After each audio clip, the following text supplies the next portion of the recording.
Hey, it's Joshua Vergara. What's going on, everybody? And this is the LG V30.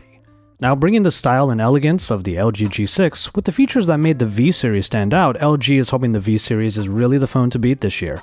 At first glance, the LG V30 looks a lot like kind of a cross between the Galaxy S8 and the LG G6, mainly because it now has a glass back. Unfortunately, the LG V30 won't be retaining the metal look that we actually really liked, that industrious look from the LG V20, but that doesn't mean that this phone doesn't have a design that we still really like. There are curves on the display and also on the back that really help with the ergonomics. And at 7.3 millimeters thin and weighing only 158 grams, it's actually really comfortable despite its size, and it's really pleasant in the hand.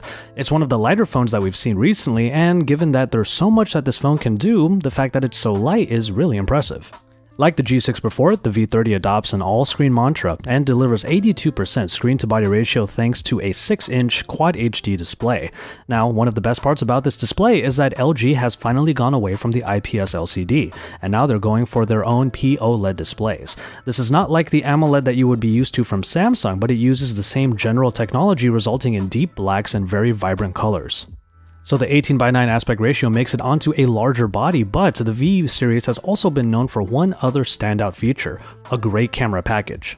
The first step in this direction is called cinevideo, which aims to allow anyone to produce videos like a professional using built-in cinematic effects. When taking a video, cine effects allow you to add various movie-grade hues to your videos and produce the kind of scene that you want. Or you can always leave the effect off in order to basically record log video, which allows you a lot more freedom when editing it in post. Another new feature is the point zoom feature that is part of cinevideo, which aims to solve a problem that's not really always apparent to the cinematographer. Essentially, this allows you to zoom smoothly into any part of the video so that you can actually draw the focus to the correct portion of the frame. However, color grading is also a part of the photography game, and LG hopes that it can help introduce a new wave of mobile photographers to the manual mode on its phones using the Graphy application. LG runs Graphy, and it allows users to select a reference picture from a preloaded list in order to have the correct white balance, ISO, aperture, and shutter speed applied directly to the manual camera so that you know exactly what kind of shot you're going to get. Now, unfortunately, we were not really able to see this in our preview units, but we will be able to give you our thoughts on Graphy once we have our hands on a unit that uses it. The main lens is a 16 megapixel shooter with f1.6 aperture, and the 13 megapixel wide-angle lens returns, but this time with a f1.9 aperture.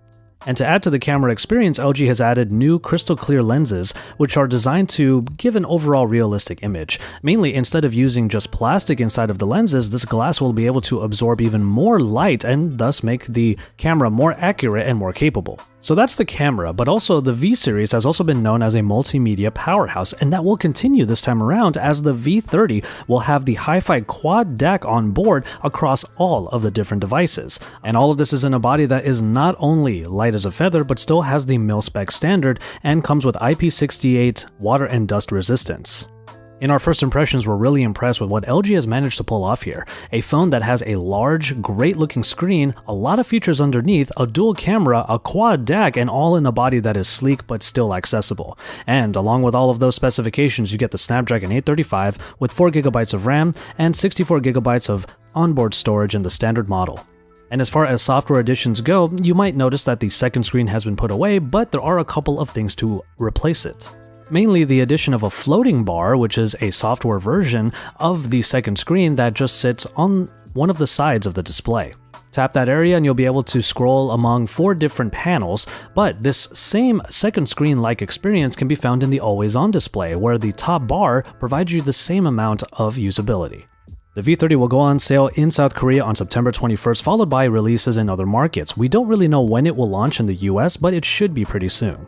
And so there you have it, our first look at the LG V30. What do you think of LG's powerhouse phone, especially when you consider all of the other flagships that we're starting to see near the end of this year? The V30 is a powerhouse, not only for audiophiles, but also for photographers and cinematographers, making it maybe one of the most capable devices that we've used so far. It of course will have to go up against the likes of the Samsung Galaxy Note 8 and other flagships that we've seen this year, so make sure you stay tuned to Android Authority for even more about the LG V30, for our comparisons, our tests, and of course you can stay tuned for even more from IFA in Berlin. So make sure you subscribe to the channel if you haven't already, because we are your source for all things Android.